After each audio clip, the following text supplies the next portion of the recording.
সহজ পদ্ধতি তোমাদের একটা দেখাবো, একদম ঘরোয়া একটা রেসিপি, যেটা বাড়িতে থাকে, সবারই থাকে। আলু তো সবারই বাড়িতে আছে, তাই এই আলুটা কিভাবে আমি আলু 65 আর দই আলু দিয়ে কি সুন্দর একটা নরম তুলতুলে পরোটা বানিয়ে দেখাবো।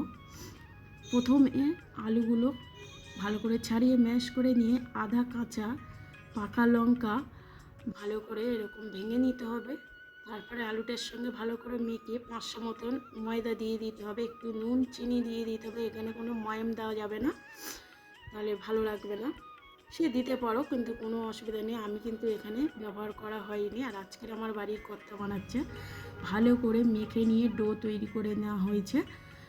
এবারে আমি বেলে দিয়েছি, এক এক করে ভেজে নিচ্ছে। আর এতটা নরম, এত সুন্দর তুলতুলে, সত্যি বাড়িতে কোনো লোকজন আসলে এরকমভাবে দই পরোটা, আলু দিয়ে দই পরোটা বানিয়ে, আর আলু 65 একটা রেসিপি বানিয়েছি। তোমরা যদি এই রেসিপিটা দেখতে চাও বা দেখো, তাহলে আমার অবশ্য কমেন্টে জানিও আমি কিভাবে বানালাম।